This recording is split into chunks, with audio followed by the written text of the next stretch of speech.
Omukulu agambye, the devil is a liar. I'm sorry about all this. I'm still vigilant, though, and cannot be conquered this easy. God's power will unveil itself soon. Obubaka bwensomye bwa Dr. Jose Chameleon bwatadde ku kibanja kye ekya Facebook. Oli ku Export TV online channel. Tuli ku YouTube, TikTok, Facebook, Instagram buli wamu we tuligendo subscribing or following ensonga zitambule malidadi sana. Manyi omwana soda abba abeera ku kamera twafunye ne light ene wanike ekitala mu bbanga nga bagita ne chayuji. Ku TikTok wali mugende munoonyeko yakola nga light stand ya light ku gundi ku expo abakade bafe aba Infotrust nakugamba aba Infotrust balina ekintu kye balese nga teri property consultant yonna ekirina aba Infotrust mwe baganda bafe abali ebweru w'eggwanga bakadama ba boss lady osobola okusavinga ne Infotrust akasente ko bwe kamalazayo omwaka mulamba nga tokajjeeyo bakuteramu amagoba oyagala kubeebuuzaako ng'oyagala kugula ttaka magezi ga bwerere ne oba togenda wagira bo osobola bakubira ku namba zaabwe ezibeera wansi awo abbe zaakuterawo ne bakuwa ku magezi kati naye kennyini ayagala ettaka balitunda n'okuligula balina balooya abakola ku misango gy'ettaka gyonna ettaka lyo liriko enkayana beekwate bagenda kukolera ku nsonga zo zonna zitambule malidadi sana aba Erushadai Boss Center osobola zibawa muzitambuze muzituse mu Infotrust zitambuzo zituse mu Uganda bazetoloza ensi yonna nabe namba zaabwe ziri awo so faye bakadde baffe betukola nabo gwayagala nawe okola naffe namba weri twin boxing onaku lwaleero ng'ennaku z'omwezi ziri mmeka waneno kaneetegereze ng'ennaku z'omwezi 10 omwezi ogwokubiri omwaka 2023 kyategekebwa gwanga mujje cricket of ya Dr. Jose Chameleon lwebadde erina okubeerawo ng'etegekebwa mwannyinaffe big events omukyalo yatekamu akasente naye muganda wange wenjogerera wano si bwe biri ebintu byefudde dda concert eno egenda kuddamu ebeerewo ng'ennaku z'omwezi 24 guno omwezi gwennyini ki nsonga ki kwevudde namutikwa w'enkuba atandise emisana ssaawa nga 8 akubye ekiro ky'enkuba ekinaazizza Lugogo nekyera buli kintu ekyabadde kiteekeddwa mu Lugogo kyatandikidde waliwo omukulu yatugambye nti okumanya enkuba ebadde y'amaanyi esoose nejjayo kiposta ekinene kibeera ku billboard n'ekyuza n'ekiteeka wansi nerumba stage negisitula n'emizindalo gyako ne tenti zaako byonna n'ebikuba wansi negenda mu VVIP tent aba VVIP tent wadde babakoleddewo ka tent kaabwe awo we bagenda okutuula nga gukasokwata akasente ko n'okawayo mugenda tula mulinga teri kulaba pikerero yaba ku stage kwokka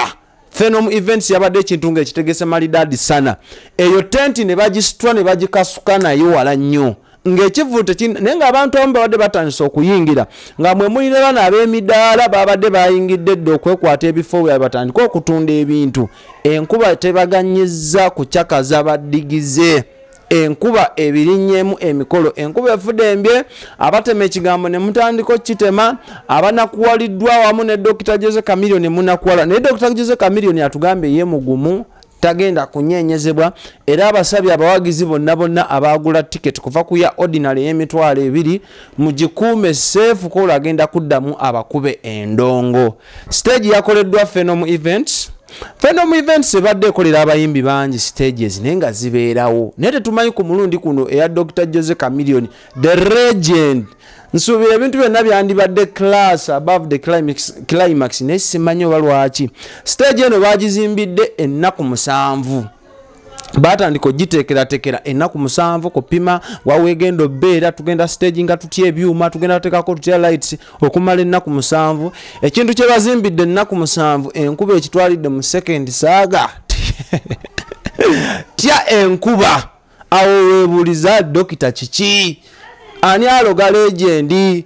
Bannayuganda eddogo lyammwe enkuba yonna ebadde tekyatonya mu byalo etonya wano mu town ebadde tekyatonya neeva yonna gyevudde nejja neekuba nesuula kwa ebifaananyi ono abbe byagenda okulagako ku screen yo stage yonna egikubye wansi obutebe bonna emizindalo byonna n'ebiteka naye nakyempulidde nti omukyalo ono yali yagenda mu insurance era insurance sawa yonna egenda kuba ebalirira loosi y'ebintu byakoze basobole omusasula munnaffe kase tumala olaba ebyo buli muntu abeerayo n'abamulinnya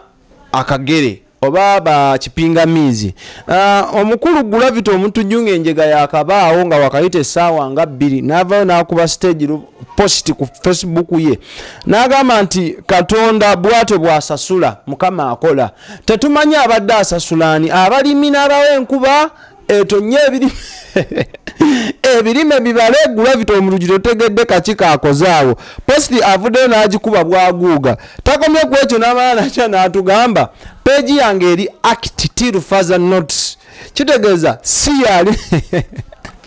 obudde buno omukulu Gravity omutujju nga posti eyo yakakubwa nti Mukama asasula paka lwali bategeeza peegi ye ya Facebook si yagirina eri omukulu agiri mu mitambo munange ne twetoola ne tuvaako eyo mu ludda lw'endongo ne tugendako mu bannaffe ab'obukofiira obumyufu The Mighty Family n'avaayo n'akuba posti era naye ku peegi ye eya Facebook n'agamba Lugogo Cricket Oval yajjudde dda ayogera bino nga buli kimu kiri wansi ku ttaka tenti ziri wansi buli kimu kiri wansi The Mighty Family Sami n'avaayo n'atugamba Lugogo Cricket Oval yajjudde dda toyina yadde woyisa ekigere Kalamaji abiganye ebya Nawolovu kati simanyi oba Kalamaji abigiramu nze Kalamaji gwe mmanyi yafa accident ne bamuziika naye yafiira side ze wange wa Dr. Jose Chameleon naye kati simanyi oba ye omukulu Sami abijeewa naye nga bwe twogerera ekivulu kya Dr. Jose Chameleon tekikyaliwo olunaku olwaleero tugenda kirindirira paka ng'ennaku z'omwezi 24 omwezi guno gwennyini abantu bangi abakoze loss abantu abasasula abagula tiketi bo bagambye bazikuumeyo tennaba kuba loss naye transport naddala bano abavudde mu nsonda z'eggwanga ez'enjawulo abavudde mu east abavudde mu west north yonna kuba Chameleon musajja munene abawagizi bakyesunga okuva mu buli nsonda z'eggwanga